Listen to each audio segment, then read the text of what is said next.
Bonsoir Nicolas. Bonsoir Xavier. Montréal, donc je le disais, célèbre en ce moment une des histoires d'amour mythiques de l'histoire de la musique et du rock, celle entre John Lennon et Yoko Ono. Eh oui Xavier, tout le monde se souvient de cette image, le célèbre Bed In de John Lennon et Yoko Ono. C'était il y a 50 ans, du 26 mai au 2 juin 1969. Le couple passe sa lune de miel dans une suite de l'hôtel Reine-Élisabeth à Montréal. John Lennon et Yoko Ono reçoivent la presse, enregistrent Give Peace a Chance en pleine guerre du Vietnam. C'est en tout cas une image qui restera dans l'histoire. Et Montréal célèbre cet épisode de l'histoire du rock avec des expos photos, des visites guidées de la fameuse suite 1742 ou encore un grand concert pour la paix en ce moment.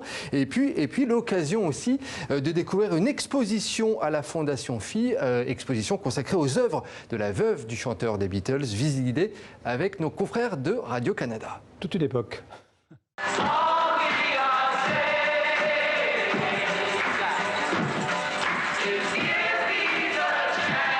Le 26 mai 1969, dans la chambre 1742 de l'hôtel Reine-Élisabeth de Montréal, John Lennon et Yoko Ono lancent un message de paix.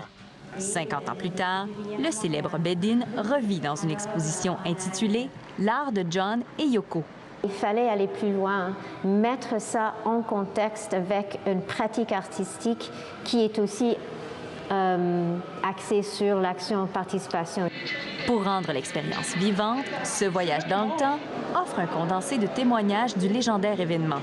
Si on ouvre, on peut découvrir le récit de Jerry Dieter, qui était un photographe américain. Il a fait une connexion tellement profonde avec John et Yoko qu'il était le seul photographe à être invité à rester pendant les 8 jours. On y retrouve aussi des photos inédites parmi les 1000 clichés immortalisés, des dessins faits à la main par le couple et la mythique chanson « Give Peace a Chance » enregistrée par le producteur québécois André Péry.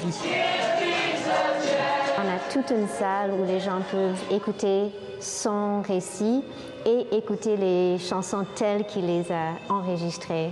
Un autre volet de l'exposition est consacré uniquement aux œuvres créées par Yoko Ono.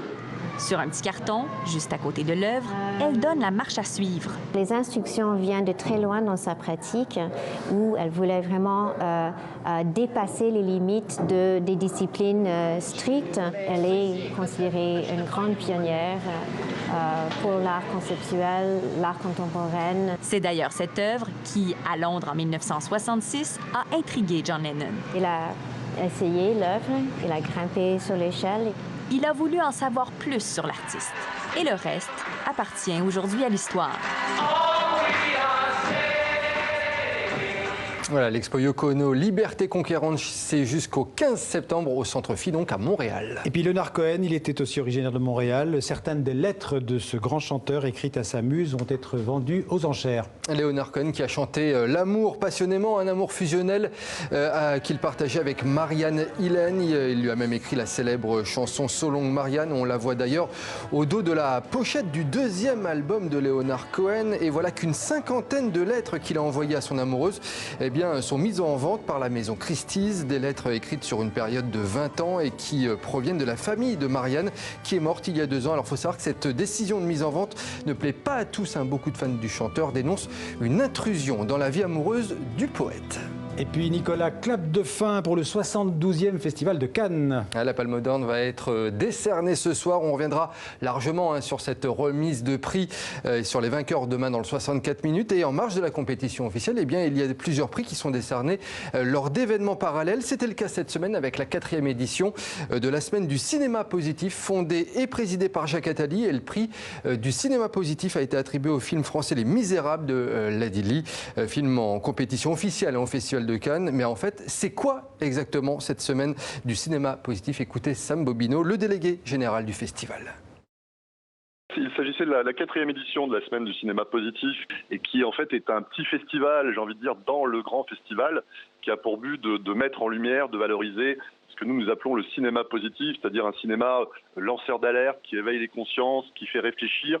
On a eu l'année dernière le thème de la femme, il y a eu le thème de l'environnement. Cette année, effectivement, le thème qu'on a voulu aborder, c'était vraiment la justice sociale et les inégalités. Et puis, on a aussi parlé, évidemment, lors d'une grande journée de conférences et de débats aussi, de savoir si le cinéma pouvait changer le monde. On en a tous déduit que oui, le cinéma changeait le monde, puisqu'il change notre regard sur le monde et que c'est évidemment les personnes qui changent le monde. Le cinéma a vraiment un impact et peut changer des lois, peut permettre à réfléchir, peut changer le monde. Et parmi les 6 récompenses attribuées, à noter le prix du meilleur premier film pour le réalisateur belge Lucas Dont et son long métrage Girl, et celui de la meilleure fiction positive pour Les Invisibles du français Louis-Julien Petit. Et puis Nicolas, celui que nous allons découvrir aurait pu recevoir la Palme d'Or du musicien le plus fou. Il s'appelle Alain Roche, rien à voir avec l'ancien joueur du PSG, mais regardez et écoutez quelques secondes.